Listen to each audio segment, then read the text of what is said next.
o'clock, so I'll go ahead and start.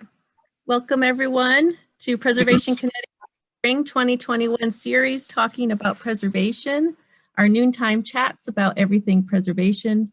I'm Jane Montanaro, Executive Director of Preservation Connecticut, and I'm delighted to be your host today to talk about another favorite topic, Stonewall preservation, with Robert Thorson from the University of Connecticut. But first, a little background on us. Preservation Connecticut is the statewide nonprofit historic preservation organization. We were founded in 1975 by a special act of the Connecticut General Assembly as the Connecticut Trust for Historic Preservation. We preserve, protect, and promote the buildings, sites, and landscapes that contribute to the heritage and vitality of Connecticut's communities. For over 4 decades, we have successfully championed the protection of remarkable community assets all over the state by leveraging funding, advocating, forming partnerships, and promoting stewardship. Our office is on Whitney Avenue in Hamden, Connecticut, and listed on the National Register of Historic Places. Shown here, it's the Eli Whitney boarding house, built in 1827 to house workers for Eli Whitney's gun factory, and it has served as Preservation Connecticut's headquarters since 1989. We have a staff of 8 preservation professionals and an active board of 21 preservationists from around the state. Staff listed here are always available to assist with inquiries. Chris Wiegren, Deputy Director, contact Chris for our easement program, Connecticut Preservation News, information, and to schedule book talks. He recently published a book, Connecticut Architecture, Stories of 100 Places. Renee Tribert is our Making Places and Preservation Services Manager. Contact Renee for information on redevelopment of historic mill industrial sites and tax credit applications. Jordan Sorensen is our Development and Special Projects Manager. Jordan manages our communications and outreach to members through social media and email. She receives and monitors demolition notices from municipalities and prepares historic tax credit applications and nominations to the State and National Register of Historic Places. Kristen Hopewood, our Development Assistant, manages all of the inquiries that come through our website, provides member services, arranges special events, and is editor of our Historic Properties Exchange, a free listing of threatened historic properties. And finally, our team of circuit riders, Brad Scheid, Mike Farino, and Stacy Vero, provide immediate boots on the ground service to homeowners, developers, municipal leaders, nonprofit organizations, and museums, historic district commissions, and more, with an array of preservation needs, including community organizing, prioritizing maintenance and repairs, historic designations, and funding. So these weekly chats have served as a meaningful way for us to connect our audience, our members with our mission. We've been able to connect with the public and hear what's on your mind. Please feel free to use the chat feature or to have hold your questions to the end or to reach out to us after the program. We're here to follow up with any of your questions and what you want to chat about. And before I turn the program over, I'd like to thank our sponsor, Wind Development, for being longtime supporters of Preservation Connecticut, for being developers of wonderful historic sites and often successfully utilizing state and federal tax credits, and for generously sponsoring our program today.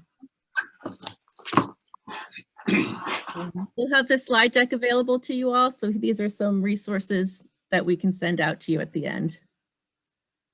So with that, I'll turn the program over to our guest speaker, Dr. Robert Thorson, and I'll let you share your screen. I guess I'm not muted, right? You are not muted. We can hear you. Unmuted, and you can see my camera. I'm just checking. A little old school here. All right. See your camera. And I'm about to share my screen, but before I do, I'd like to say thank you very much. Stacy's been an excellent correspondent. I know exactly where to go and what to do. I appreciate the introduction. And now I'm going to launch into my slide talk. But before I do, I want to let you know that the timing was perfect for getting a crown put on this morning, beginning at 9:40. And so I'm still rubbery all over one side of my face, but my voice sounds okay, even though it Sound doesn't. great. It feels weirder than it sounds, okay? But I'm in good shape, and I look forward to doing this. My plan is to go through a slideshow that I threw together this morning, and then to and just open it up for questions, okay? So here we go. Let's see, share screen. I've been doing this for 14 months, but I still am a little reluctant and hesitant because I never know when it's not going to work. Okay, I'm going to share an application window, presentation, share. Let me know when you can see it. We can see your screen. It took out my video. Do you want me to put that back? I'll put it back and see if it works. No, yeah, there. Yep, there you are. My video is there, and you can still see my screen, right? Yes. I mean, you can still see the application, the talk, right? Yeah. Yes. Okay, good. Then we're ready to go. Play from start.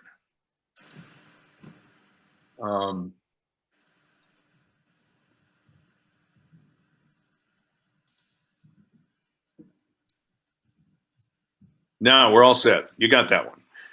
Talking about preservation, Stonewalls.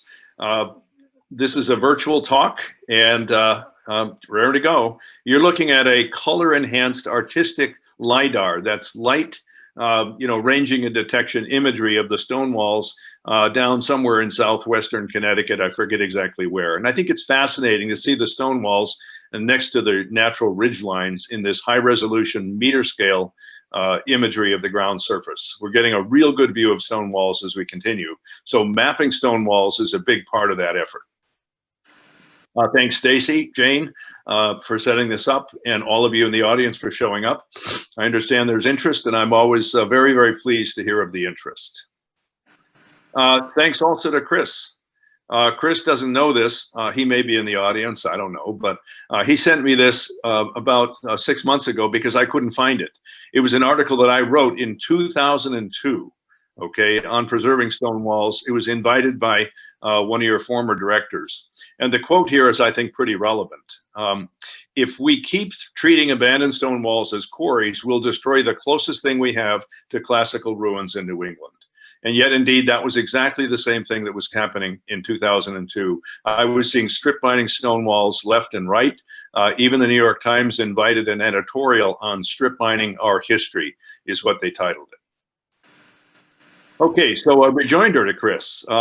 His book is great. Turned out I was lucky enough to be on the advisory council and to be on the awards committee or jury for picking the Connecticut book award.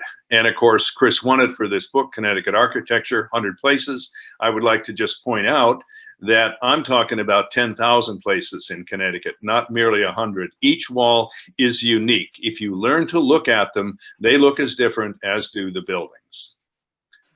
Moving forward, truth in advertising. It only took me one really bad mistake where I gave the wrong talk. I was invited to give a talk, and I had a talk prepared about something completely different. It was a bit of embarrassment. So since then on, I want to talk about truth in advertising. So I go to your website, figure out what it is you're advertising to the people that I'm going to say, and then I figure out what I'm supposed to do. And what I'm supposed to do is chat. Well, this isn't really going to be a chat, but it will be later, when I get done with my deal here. You got the real person and you got the real talk. It's not a chat, but it's going to be about stone walls.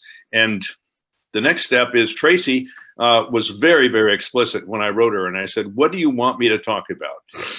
And so in the Truth of It advertising campaign, here I am. She says, quote, it will help us to understand how to identify various types of stone walls, how to judge the age, and how perhaps to best preserve them. That would be very helpful. Well, the goal is if I can meet Tracy's request, I believe she's speaking for you, I will meet your request.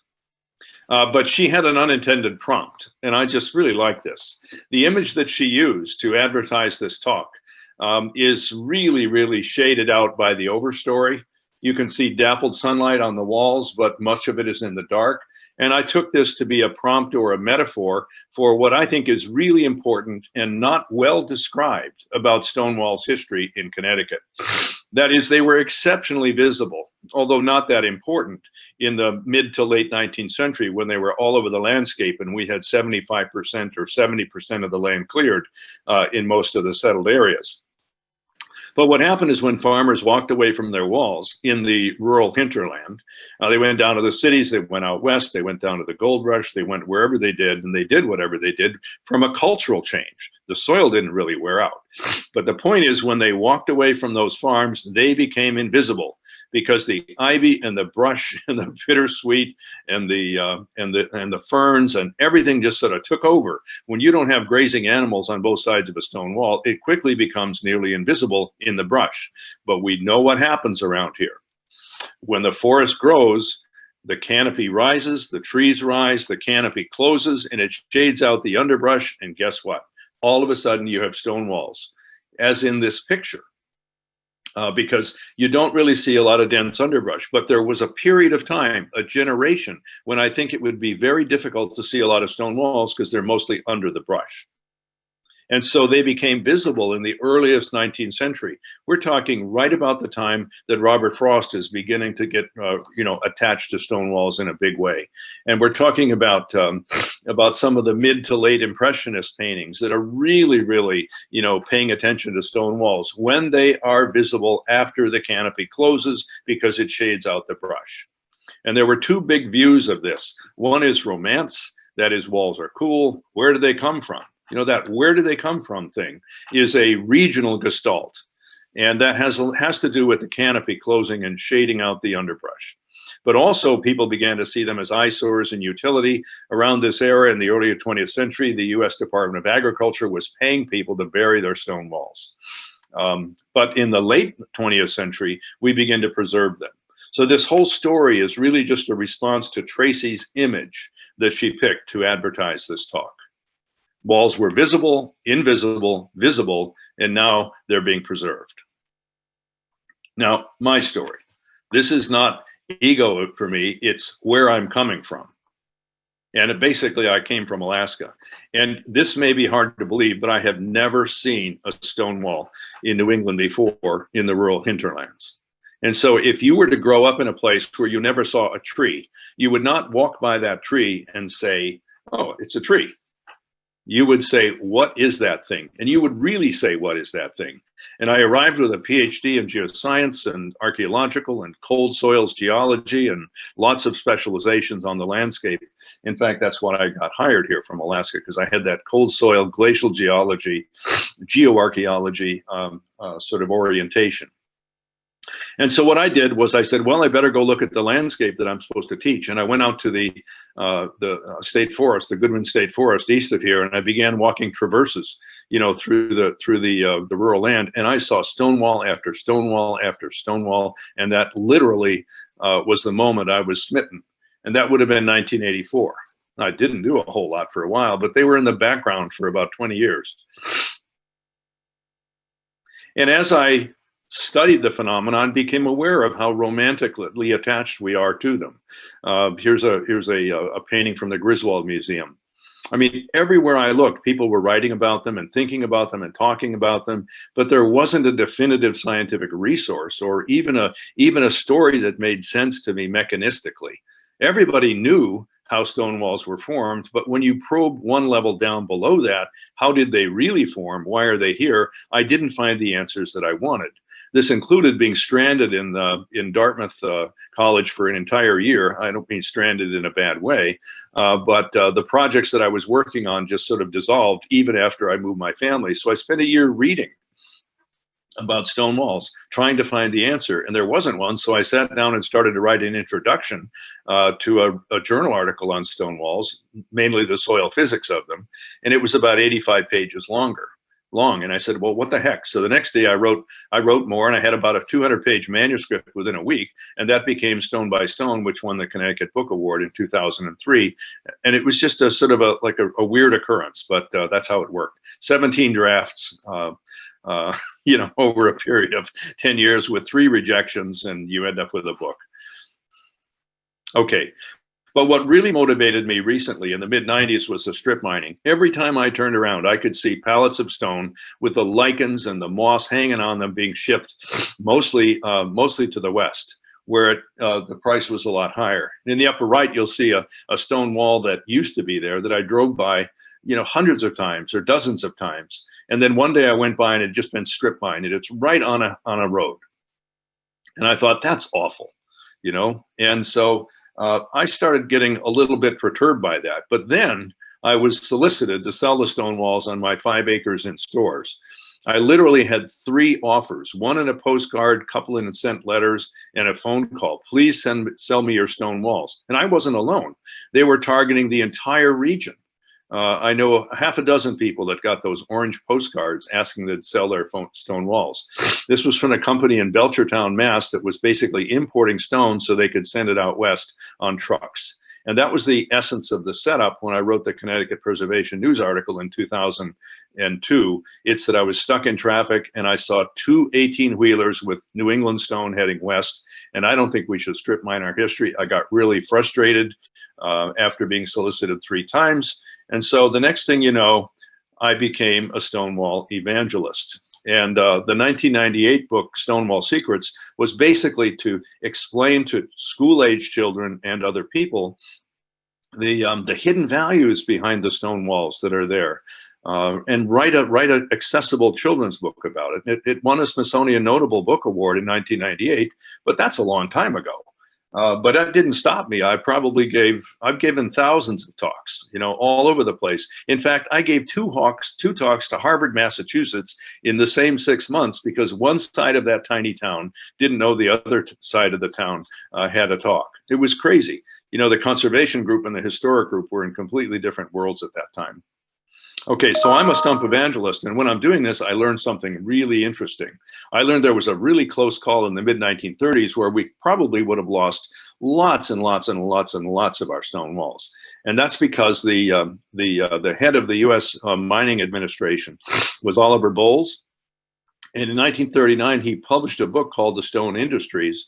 And the crushed stone that he wanted for New England, he thought the walls were perfect because you could just crush them and they were all on the roadsides and they were everywhere. They were perfect. In an age before we obsessed about our highways and the roads were pretty bad, they were perfect for road subgrade. And so his plan was to take most of the stone walls in New England and convert them into crushed stone. And indeed, we've got crushed stone under the main turnpike and on Route 6 out to the Cape, and we've got it all over the place, but at least we didn't get all of the stone. The stuff that was stranded in that closed canopy forest, is largely why it wasn't consumed for roadbed material. Here on the left is a Stamford Historical Society rock crusher. It was really simple. You just drive down the road and feed the stone walls into it, and you come out with a beautiful crushed aggregate, that you can use for a subgrade. Believe me, in this era, people cared a whole lot more about driving their cars than they did about looking at stone walls. So lots and lots of them disappeared. And on the right is one of the most astonishing pictures. That's a pair of stone walls in New Hampshire in the National Forest. And they basically took the walls apart and literally laid them down on the road to make a roadbed. That's just extraordinary. So we lost lots and lots of stone walls. We don't know how many, but a crude estimate is of the original 50,000 miles. That's a lot, by the way. We probably have half or more of that left. Now, we have a necessity for ruins. So I just think that strip mining history and either sending it off or crushing it up is just the wrong thing to do. And so the stone by stone was the response. There was a passage in there that I think any historic preservationist can relate to. That was by J.B. Jackson, and I'm going to find it in my book Stone by Stone and read it to you. The reduction in the physical visibility of stone walls between the mid-19th century and the mid-20th century by collapse and decay from natural causes, by the stones being stolen, by the reforestation of pastures they bounded, steadily increased their cultural visibility. A convincing explanation for this delayed reverence for stone from what was once a commonplace expedient object comes from a short, somewhat obscure, but seminal work by J.B. Jackson. He sees historical preservation, and I quote, And it's no accident that I'm quoting a book about historic preservation to a group of preservationists. He sees history not as continuity, but as a dramatic discontinuity, a kind of cosmic drama. First, there has to be that golden age, a time of harmonious beginnings. Then ensues a period when the old days are forgotten and the golden age falls into neglect. Finally comes a time when we rediscover and seek to restore the world around us to something like its former beauty. But there has to be that interval of neglect. There has to be discontinuity. It's religiously and artistically essential. That's what I mean when I refer to the necessity for ruins. The old order has to die before there can be a born-again landscape. Now, it may be different for preserving a historic building, but for the Stonewalls, that captures it very, very nicely. And Simon Schama wrote this gorgeous book, Landscape and Memory, and it's a huge doorstopper about architectural history that I really, really enjoyed. All right, but he ends it with a discussion of stone walls. The very end of his book, not with a cathedral, but with a stone wall. And I can relate to that. And he said, this is Henry Thoreau's kind of suburb, which is really ruburbia, not suburbia. But it's his kind of suburb, is the way Simon Schama puts it. Meaning there are stone walls barely a fairway away, from the places that we live. Now, Stacy asked for the types of stone walls. Now, I gave a talk. I am in the middle of a very, very involved taxonomy of stone walls, the details of which you don't need to know, but I want you to understand that this is close to coming out in published form. It's been available in my book 2005 in an older edition. That's Exploring Stonewalls book. It's been on the website of the Stonewall Initiative for years. And it's being upgraded and submitted to the Journal of Historic Archaeology. The editor is looking forward to it. And if I can stop being department head, by midsummer, which has taken away the last 2 years of my life, at least in terms of that object or that project, we'll come up with a Stonewall taxonomy. And let's just look at types of stone walls. Well, how would you say these are different? Or would you say they're the same? Well, they are the same to the extent that they're both stone walls, but they're very different, thinking about shape and size and color. And then you can think of many other ways of investigating stone walls. Here's just a few more Connecticut stone walls. I mean, how do you classify them? Do you do it by the lithology of the stone, by the presence or absence of a fence, by its continuity, by the degree to which it's well built, or by, the pattern of the stones? How many courses and tiers do you have? Those are just open-ended questions. But let's dig back to the basis of principles of classification. We could have a genetic classification. This is Stacy's question, types of stone walls. That means, how did it form? Like igneous, metamorphic, sedimentary. That is a genetic classification. You have to know what happened in order to classify it. In other words, you can't see it. You have to infer it. That's a genetic classification. Then there's a functional one. What's the purpose of that object? Or chronological. When did it get built? Architecture is really good for this. You have stages that you talk about. Cladistic. What's the sequence of one form giving rise to another? Or how about aesthetic? How about an ugly wall or a nice looking wall? I mean, of course, that's subjective, but those are the basis of classifications, and I've studied them all. And the end members of any classification, the broader they are, the less discriminating they are, and the less likely you are to make a mistake and drive everyone crazy with detail. And the narrowest is the one where you drive everybody crazy. It's the most discriminating, but we end up with as many classification units as there are objects. What you want is the mid-range. You want to find and experiment with the best trade-off. And you want to be rigorous. A typology, like building styles, for example, it pigeonholes, it sorts, it creates bins. There aren't a lot of rules for deciding where somebody fits. You just throw it in there. Oh, it's a Clovis point. How do you know? Because it looks like a Clovis point, because we've decided that. It's not based on metrics, it's based on interpretation of form. And of course, there are genres. But I'm trying to do a taxonomy, a rule-driven decision tree, a nested binary, a trial and error sequence of choices. And what I mean for this is you have to define a stone wall. What is a stone wall? Everybody knows what a stone wall is, but do you really know from the point of view where when does a wall become a pile or a pile become a wall? How do we decide? Well, here's some sample binaries, and let's just go to these two stone walls out here. This is the Viking Settlement in Newfoundland. I mean, we're talking pretty old here. These are the oldest stone walls that I know of on our continent. If you do chronology, you can think Viking, post-Viking. If you do source, it could be, did they come from the field as these rounded glacial boulders, or from the quarry on the beach, as in the other ones? Are they laid like this foundation, or are they merely dumped? Or what's the size? Are they hefted in place, or are they so big you needed some help to get them there? So there's all these questions, these binaries that you need to use whenever you come up with a classification. And defining a wall is really important. If you look to the right, the thing on the top there in Kennebunkport, that's a wall. The thing below it is not a wall, but some people would call it a wall. It's a natural rock outcrop. So my purpose is to isolate and manage the stone walls from other stone objects. And even better than that, I'd like to call something the stone domain. That's all of the things made of stone that we care about historically that might be 19th century, just to round it off, or 18th century. So what I've done is define a stone domain and take the stone walls out of it, because turns out that conceptually you can't define a stone wall without taking it out of something larger. This is what I've learned in taxonomy. So I'm going to say that in order for something to be a stone wall, it has to meet 5 criteria. To the right, it has to be granular. Like a beach has to be made of sand, a stone wall has to be made of grains.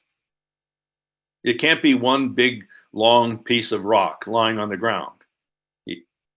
A stone wall has to be made of stone, whether that's natural or, as we say, synthetic. I don't like the word artificial. Something synthetic or something engineered. You know, it has to be made of stone. A stone wall has to be continuous. On the lower left there, what you see are these very common boulder dots that are spaced out there to prevent cars from going in, but to allow people and objects to pass through. That's not a wall because it's not continuous. If you were to push those boulders together, it would be a wall because it would meet the height requirement. Okay, the thing in the bottom middle, that's not a wall, but it sure looks like many walls, but it's not long enough. Specifically, it's not elongated. A wall has to be elongated, and the empirical ratio I've come up with is about 1 to 4. And on the right, that's continuous. It's made of stone. It's granular. You know, it meets the criteria, but it's not high enough. So that's not a stone wall. Now, interestingly enough, the thing on the right is a stone wall. The thing on the left is not. And that sounds absurd, you know, for having me tell you it's not a stone wall. But the fact is, this one is elongated. It is made of grains. It is made of stone, okay? And it meets the height requirements. So it's a stone wall. The one on the left, it meets all of those requirements, except it's not made of stone. And this is an analogy for how many walls got initially built. That is, it's residue and debris pushed against a pre-existing fence line and then later stacked up to save space. So this happened in southern Vermont. There was a giant auto salvage yard that had to be cleared up. There were environmental regulations for getting rid of everything else, like the batteries and the chrome and the bodies and so forth. All right, but apparently there were no regulations on the tires. So what they did was they just scuttled them aside against the nearest fence line, in this case, a wire fence. I'd like to think the same thing happened over here initially. You know, there is there's a fence line and the stone is scuttled sideways, and then the stone actually becomes the fence line with time. And if you want me to talk about the botanical curtain or the time when walls disappeared, look at this. This is a cleared wall, but above it was the brush. It's a cleared field in Islesboro, Mass. And here we go. We have two things. This is actually a stone, even though it was a hardened bag of cement at the Clara Barton homestead. This is actually a bedrock outcrop, but it looks an awful lot like some of the beautiful stone walls in northeastern Connecticut. Now, I know this is a bit wonky and technical, but we're going to carry on here. The fundamental unit in biology is the cell. The fundamental unit in Stonewall science is the segment in blue here, because walls are made of multiple segments. A wall is basically, it can go on for a mile, okay? But a segment is when something changes to make it notably different. In this case, there's a gap. And here's what I mean. This is I forget where this is. I believe it's in Cornwall, but there is a continuous stone wall, but over here it's made of cut granite, and over here it's made of field stone. So this is one wall with two segments. That's why the segment is the fundamental unit of description. And here we see a more natural one. This is right here in Storrs. This is that fall apart pyrrhotite schist, and this is the quarried granite stone. That's one wall in front of a property. That's a seam, between an older and a modern wall. And here at the Nathan Hale Homestead, we see much the same thing. There's a place over here where it's stacked and laid, a field stone, and then there's a jumble in the middle, and it changes even to the left. So and then here is a taxonomic rank. I just came up with these words because I couldn't find better ones. Wall is a class within the stone domain. A freestanding wall is a family within walls. And a band is a type of freestanding wall. And an upland band is different from a lowland one, and a single wall is different from a paneled single wall, and so forth. Details, don't need to worry about it. The challenges with doing this is that objective criteria are somewhat difficult. Yes, we can measure a length and a height and a width. You can't measure a function. You can only measure physical attributes that lead you to that function. Buildings create a special problem. This is both architecture and a stone wall at the same time. There are arbitrary thresholds that need to be done, and blah, blah, blah, blah, blah. So let's not worry about the problems. Let's go right to the essence of it. These are the types of walls. This is what Tracy asked for.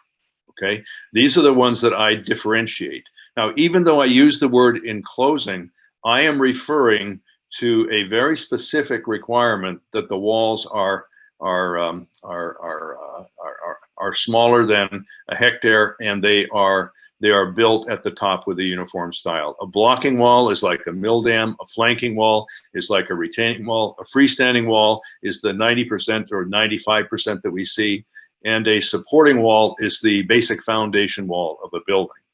Each of these have their own diagnostic physical criteria that can be recognized in the field through inventory.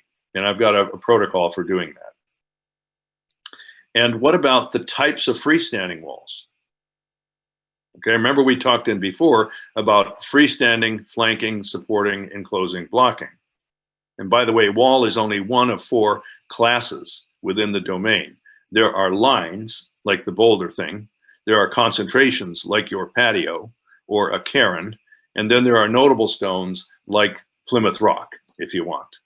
Okay, but within the family of freestanding walls, we have bands, which are basically just low sprawling piles without much order. We have single walls, which are very common pasture walls. They're the stand-up one. This happens to be a paneled single wall because it doesn't have just the triangular shape at the bottom. It has a vertical panel above that. And then here's an abutting wall. When you press those big stones together, you get an abutting wall. That is a type of the family freestanding within the class of wall. Here's the familiar double wall, and here is the broad wall. The broad wall being wider than it needs. It's like a double wall, but wider than it needs to be. The English call these consumption walls because they're built for capital intensive improvement in the landscape. So what we can do is we can connect a function to these attributes that we can see, and now we're having an objective classification instead of somebody's willy-nilly classification, however good. Okay, I got that done. Let's go to age. It's rough. It's tough. I mean, the age of the material that isn't a clock or a watch here, is Paleozoic. Okay, but the break is very recent, and the stack is even more recent than that. So there's really 3 ages just looking at this rock, not counting the clocks. So what I'd like to do is have you focus on the upper right. That's a slide of a wall. That's right at I bring students there every single year. We look at that wall and think about it. It's one of, just hundreds in Yukon Forest. They are everywhere there. But there's a quote by Emily Dickinson that I put in the book Stone by Stone that I find really helpful. And it draws the analogy with the Russian dolls that you see on the right that nest within inside of each other. So I'm going to read you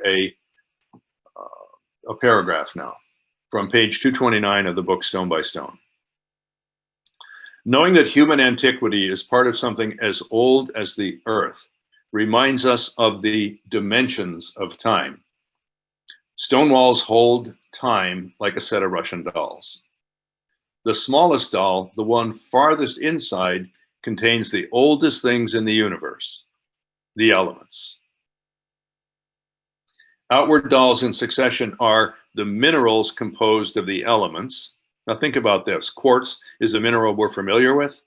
Quartz consists of the elements, silicon and oxygen.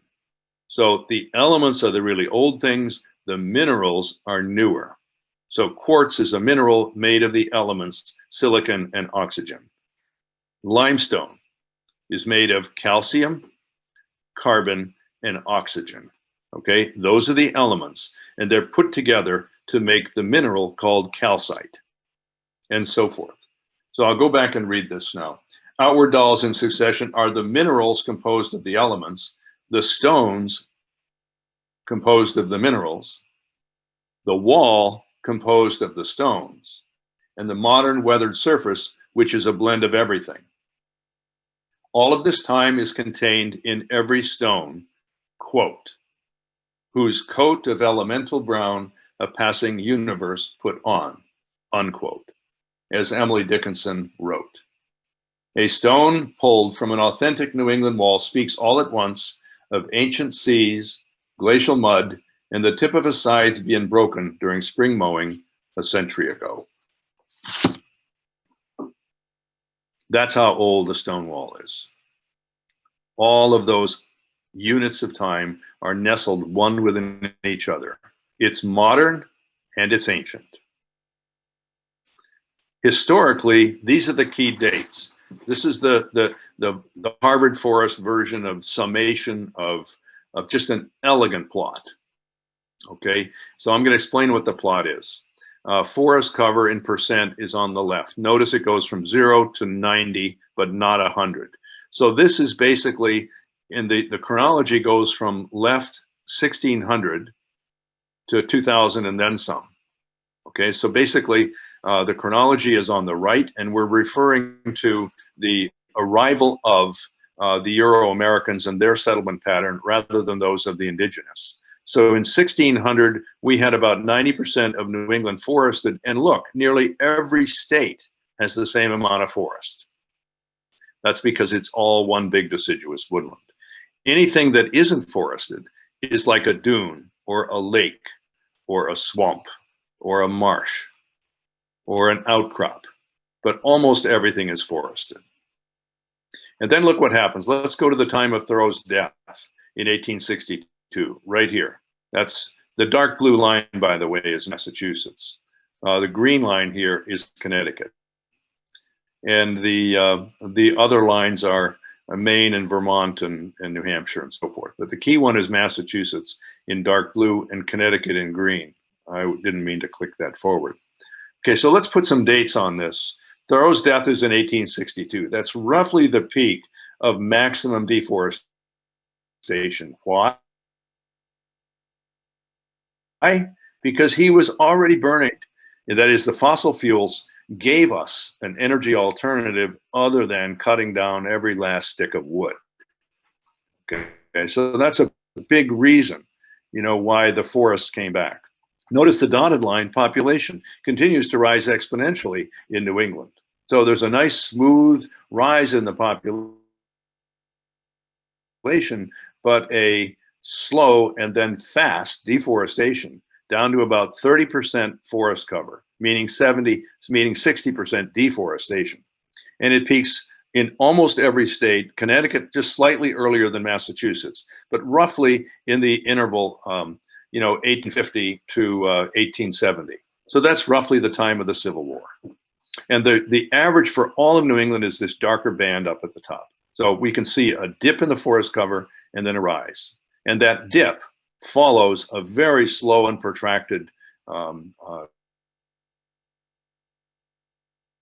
deforestation that went up till when? After the Revolution. So the American Revolution, the end of the colonial period is essentially, right about here on the line. The Erie Canal comes in the second gray line. And then the space age was launched in 1926 by Robert Goddard right here in 1926. So what we're looking at is the phenomenon of forest clearing. About one generation later than that, or associated with it, is the building of stone walls. They tended to happen a generation or so after you cut the forest. Okay, so that's the key chronology. And let me move on here. So what I have done is I've started to think of the age of stone walls not in ages as 19th century, 20th century, 21st century, but stages. That is, how far along are they in the process? The process begins with pioneering, and you can recognize those walls. We're still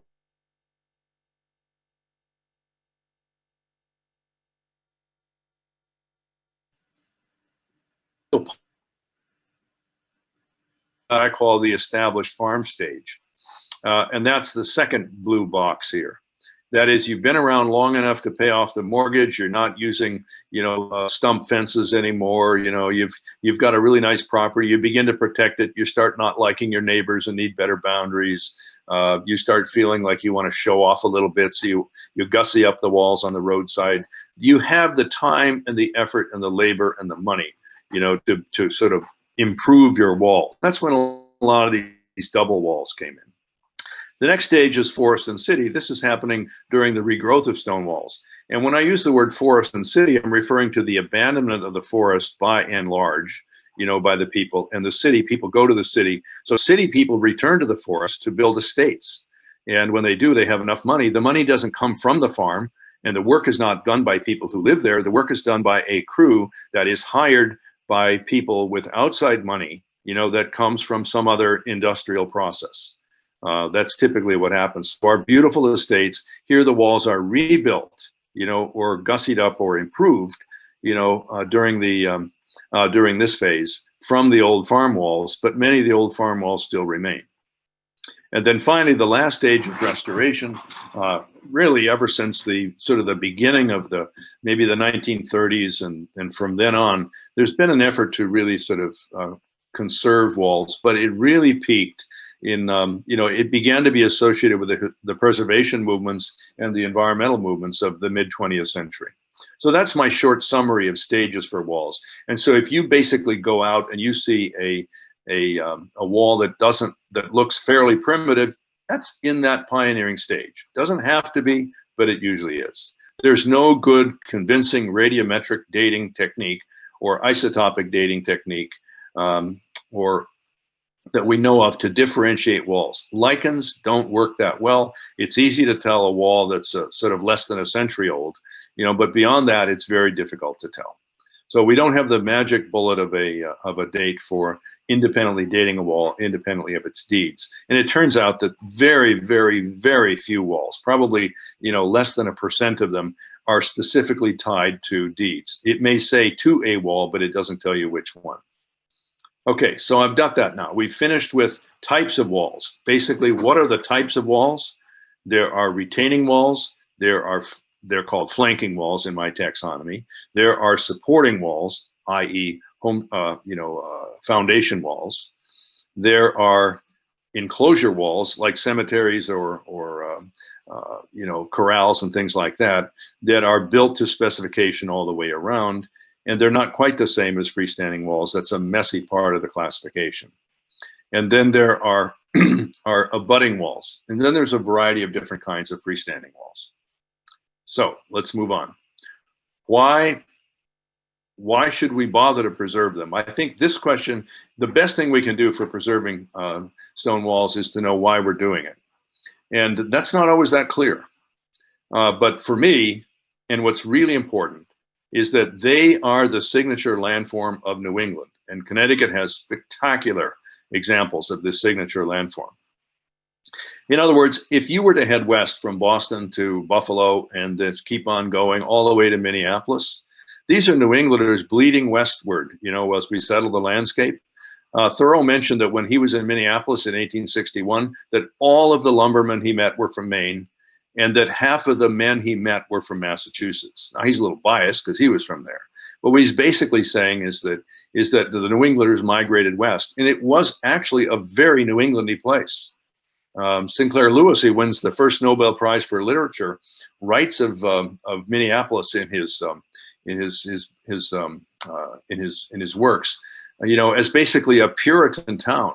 But it wasn't until the Scandinavian emigration that my ancestors came over with. I'm an Anderson and a Thorson and an Erickson and a Johnson and all of those names. They were all 1870s and later. So Minneapolis had all New England governors until about 1870, and after that it was mostly Scandinavian governors. That tells you something about its history. All right, so it's a New England place. And my point is that as you go west through Ohio and through Indiana, you know, and through into Minnesota, is that the sugar maples and the congregational steeples persist, and the town greens even persist. But what you don't have are the stone walls. And that's because they're restricted to New England, because you need three things to be there all at once in order to have them. You need to have hard, rocky soils.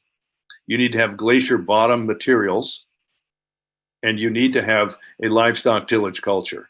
And you lose stone walls to the north in New England and Maine because you're losing the livestock tillage culture, even though the other two things are there. You lose them to the west because you lose the hard rocks and you go to the soft rocks of upstate New York. And you lose them to the south when you go from Fairfield, Connecticut, which is loaded with stone walls, you know, down to sort of central New Jersey. You lose the walls, and that's because you've gone south of the glacial border. So it's only in New England that those three factors, glacier bottom soils, hard rocks, and a livestock tillage culture, come together. And so in New England, it's explaining the absence of walls that's a problem. Elsewhere, you need to explain their idiosyncratic presence. Another reason to preserve stone walls is the habitat. I mean, it's amazing. They're dry stone. They're deserts. They don't hold moisture. They give us things, and they do landscape changes, a windward side, a shaded side, an upslope side, a downslope side. There's all these changes, thermal, physical, you know, radiation budgets. All of these things are different because of stone walls, and they provide a range of habitat that we wouldn't have otherwise. And education, they are a spectacular way to get kids interested. I ran experiments where I went out when my kids were in school. We'd go out and the teacher would say, you know, go explore nature, and they'd go to the pond. But if you just go out and say, go explore, and you're midway between a pond and a wall, they go to the wall. Why? Because there's geometry, there's history, there's literature, there's statistics, there's mathematics, there's all kinds of things in stone walls to study, and they can be widely used in education, and they are, in fact, I think, underused. And I think most importantly, in the era of the Anthropocene, that is the new human epoch, human beings are the dominant geologic force on the planet right now. Climate change is simply one piece of that. And I think stone walls give us a sense of hubris, that we had literally an agricultural civilization spread across our woodlands here.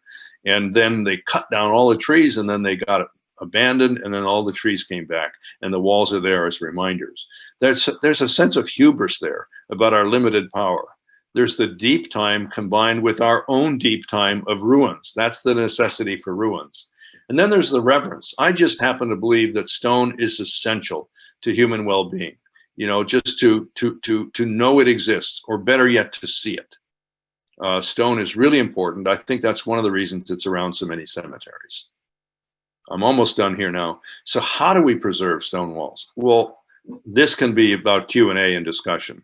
I think the most important thing we need to do is let people know that they have lots of hidden values to be appreciated. You know, why bother? Why not just turn that into crushed rock for the nearest walkway?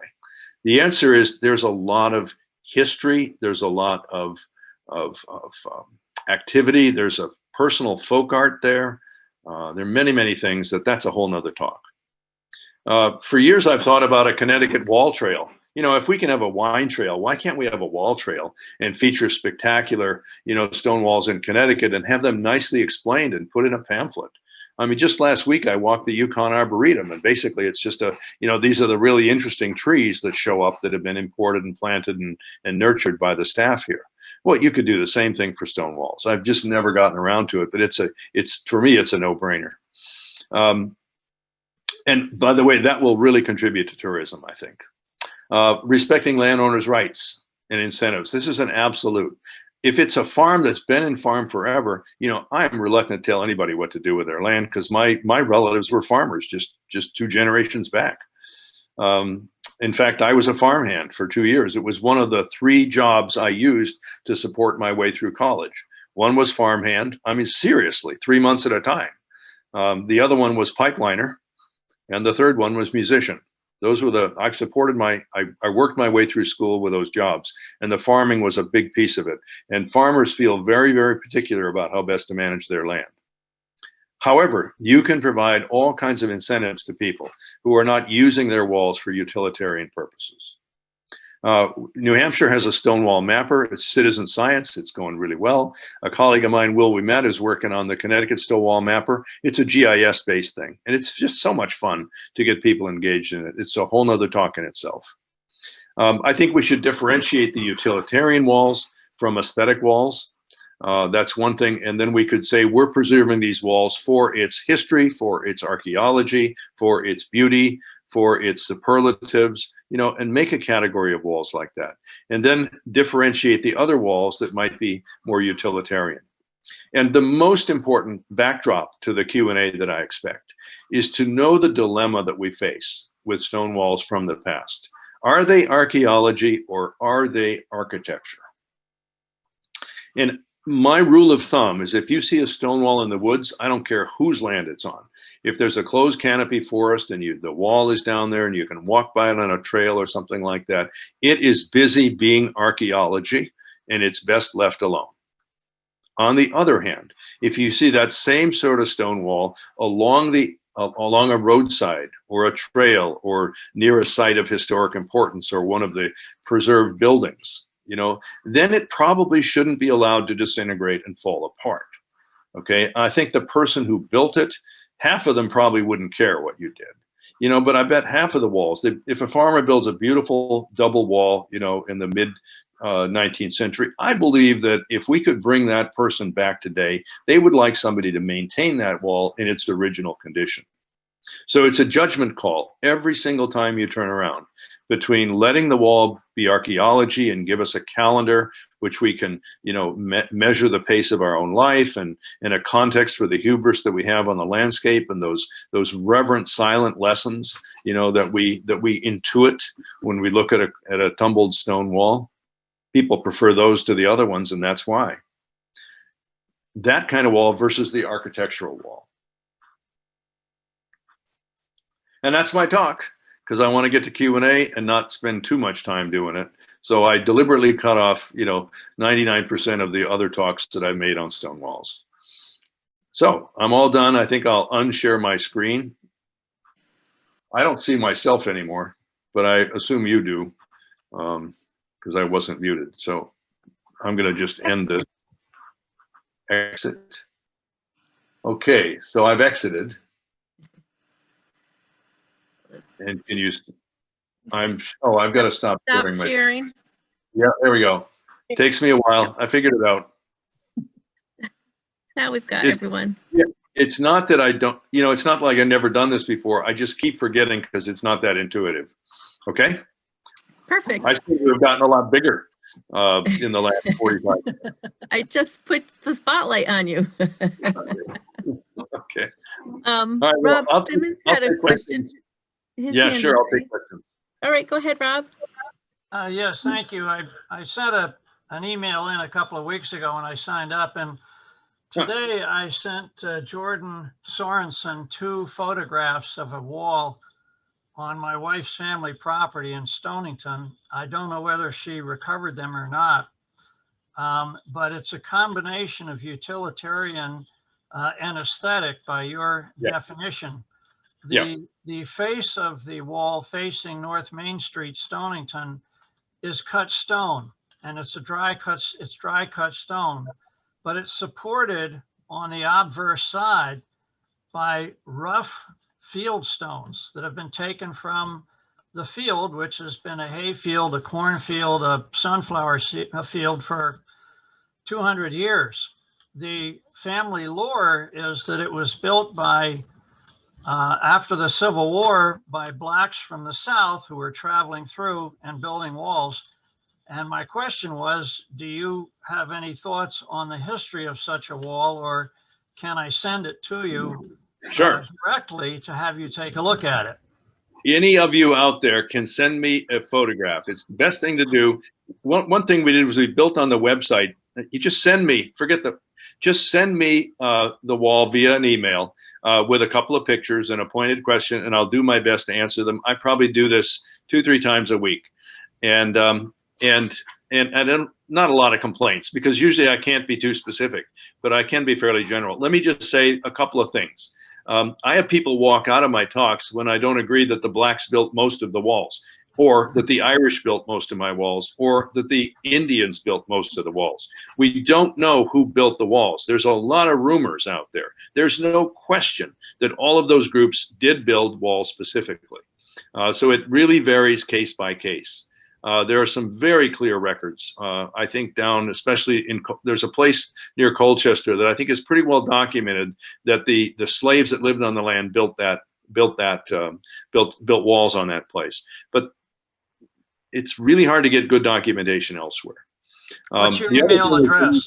When you have a beautiful old stone wall, dry stone on one side, and you have a cut face and quarried imported stone on the other, that's what I would call a hybrid wall. It's like 2 walls side by side, because both of them require, a treatment as part of the history. Yeah. And I assume it's the roadside that has the gutted up face. Yeah, that makes perfect sense to me.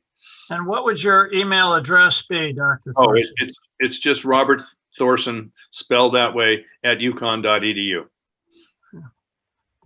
Thank you. Yep. Happy to help.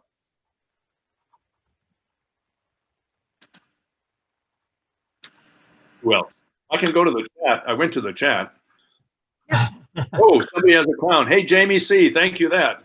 I've had a crown too. You're a trooper. Yeah, just this morning. The timing was unbelievable. So I wanted to get I had this thing, I had this talk booked. It was at noon. They were going to knock out the whole day because they couldn't find enough time before or after noon to do this crown. So what I said, well, what if I brought all my stuff and I gave the talk there and I can avoid travel or something? They said, we can do that. So they squeezed it in, like a 2.5-hour appointment. Of course, it doesn't take that long, but you need to be there that long. So yeah, lucky I made it. So somebody can ask a question. There was a question that came in. Yep, well, Rob, you've had one, Rob. So we'll do until we type that. Okay. One of the questions that was submitted earlier when folks registered was, is there any legislation to protect stone walls? There is. It varies. The state of Rhode Island passed what's called the Leona-Kelly Act, and that's a statewide regulation on stone walls. And they cite exploring stone walls, and in that act spell my name incorrectly, but that's okay. And that's because I did a fair bit of work there for them. I'm not happy with their definition because they just slap a chronology on, and if you don't know the age of the wall, it's not protected. So there's all kinds of issues. There are New Hampshire and Boston on the Stonewall website. I put them up there. I don't track all of them, but I know they've passed legislation recently. Before I made a lot of noise, the fine for taking down someone's stone wall was $15. So New Hampshire had to upgrade its, I think they brought it up to 50. But keep this in mind that 50 years ago, stone in the woods on someone's land or on a wall was like a stick. You just pick it up and take it, or, use it. I mean, stone walls have been ravaged, around the place, around Eastern Connecticut, where people just take stone out of it left and right. I found so many stories. The worst one that I knew of, and it was covered by the New York Times, and they asked me to comment, was 26 acres in Lisbon, where somebody just went down there and took all the stone wall off of it for sale. And I used to see all kinds of stone in the landscape and garden centers, that had mosses and lichens hanging on them. I just see a lot less of that now. And I think that's to everyone's tribute. To really working hard on this, to stop strip mining to make better walls. And there's a logic to that. It's like from stone rich, like Eastford, Connecticut, take it. It's stone rich, but money poor, versus Greenwich, which is money rich, but stone poor. They're not poor on stone there. They just want more than they have, you see. So there was a shift in stone, migrating in that direction. I heard a case in Colchester that I can't remember the name on, where the developer just took all the stone walls off, and parked them in a stone yard. And then when he was building the spec houses, he said to each one, "Would you like a stone wall to go with your new house?" And then put the wall back at greatly expanded prices. So things like that are happening, but less so nowadays, thanks to organizations like yours. You're basically working on conservation. Oh, by the way, I forgot to say this.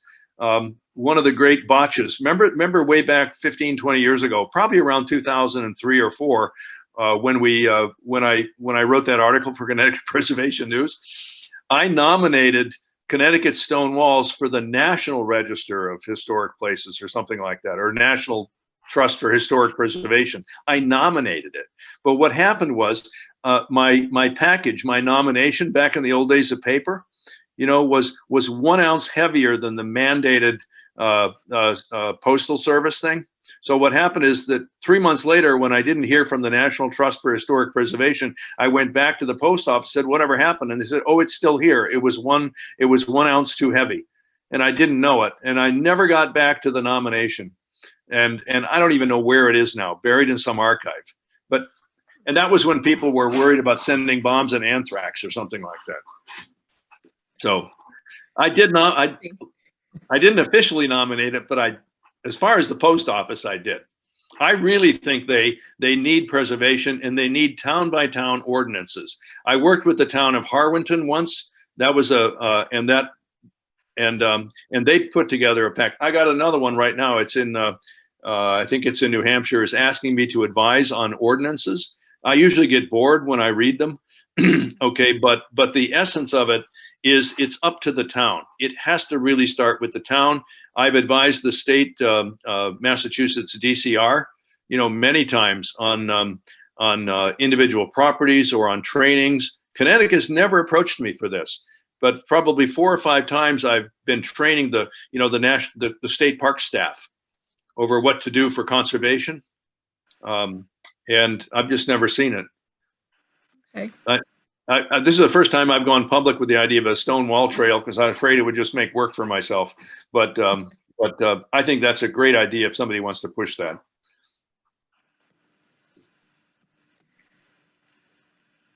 A lot of the questions that came in the chat are very specific, and I think maybe we'll just give you those questions and the contact people, following the chat, since we are after 1 o'clock right now. But if anyone on the call wants to ask something, I'm happy to. Yeah, I'm sorry I'm so general, but it's every wall is different. They are different. In fact, there's a story in every stone, and the wall is a composite of those stories. And there's a common story, just like there's a common story for us. But then there's an individual story. So we just I had a question. How many stone walls have you seen that are the 2 stone walls parallel to each other and then filled in the middle? I think that would be, you mean, I guess we you call don't it have, a broad I've wall. seen a lot of them. I've seen a lot of them, but it's probably 1 out of 50. You know, in standard rural properties, maybe 1 out of 100. It's statistically, it's not that common, but when you see them, all right, they're impressive. And the other thing is that they tend not to disappear because they're too damn big to make them disappear. You know, it just sits. So I think the ratio is we see more of them. Those are, I think what those are, that's the conversion of farms to upgraded fields, you know, moving maybe from pasture to tillage, or moving from brush pasture to pasture, or maybe it's just you got an infusion of money, or maybe times are right for farmers or whatever. And they say, okay, I'm going to go out there in this large place and I'm going to clear it and use that land better. And a lot of times this coincides with a conversion from mechanistic farming, you know, after the reapers, to scything farming before that, you know, hand scything farming. So if you increase the specifications for a cleared field, you're going to get more of what I call broad walls. Yeah, it was also probably because there were too many stones. Well, that is the point. Yeah. Basically what happened is you may go out and clear a field and say, oh man, I had no idea there was this many stones. And so then you get a consumption wall. Because what happens, and they might postdate it by a decade. The whole idea is New England wasn't covered with stone. It didn't look like a moonscape. There was a nice soil on top of it. It wasn't thick, but it was below the frost line in most places. And so what happened is we had a lovely sort of, you know, smooth, organic, you know, topsoil, if you want to use that general term, above the rocky layer. But when you cleared the field and compacted the ground below hooves and exposed it to the winter, and did this during the Little Ice Age, okay, and had a deeper freeze before, you sort of nucleated frost heaving in a way you didn't have it before. The details of that are fascinating. I spent a month in the cold regions research and engineering laboratories studying soil physics before I wrote that up. It's fascinating. Thank you. Great. As a physical process, it's fascinating that you can have stones sitting down there for 12,000 years and you clear the trees and the stones show up. Great question, John. Thank you. Well, there are so many questions. We probably should have booked you for a few hours I'm not here. going anywhere. And I can come back for questions later if you want. I'm into this. I'm really delighted that you guys are interested. We're just the tip of the iceberg here, I think. But we'll download the questions from the chat so we can make sure everyone gets a follow-up, and we'll share our slide deck and your slide deck if you'd like to share it. And we may have to revisit this and invite you back to continue the conversation. It's a very broad topic. I'll put it that way. The Stonewall education is a topic. The science of Stonewalls is a topic. The habitat of Stonewalls is a topic. The classification would take an hour to work your way through it. In some detailed way. But the idea is move towards an objective classification, not a typology. Because one person's good looking wall is another person's ugly wall. Right. And let those judgments fall from objective measurements or characterizations. Well, thank you so much, Dr. Thorson, for joining us. Sure. This was fantastic. Fantastic. Yep. 2002, that's the date of that article. I'm going to reread send it to you, and then you can, Chris sent it to me. He found it in the archive. He had to actually go make a Xerox of it. We'll get it out there. Okay.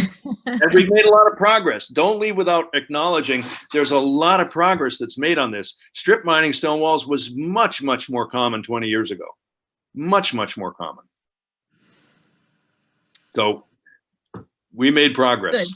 Good. Yeah, good to end on a positive note. Yeah, and there's 10,000 of these, not 100. Well, terrific. Right, thank you so much. Yeah, Bye-bye. thanks for the invite.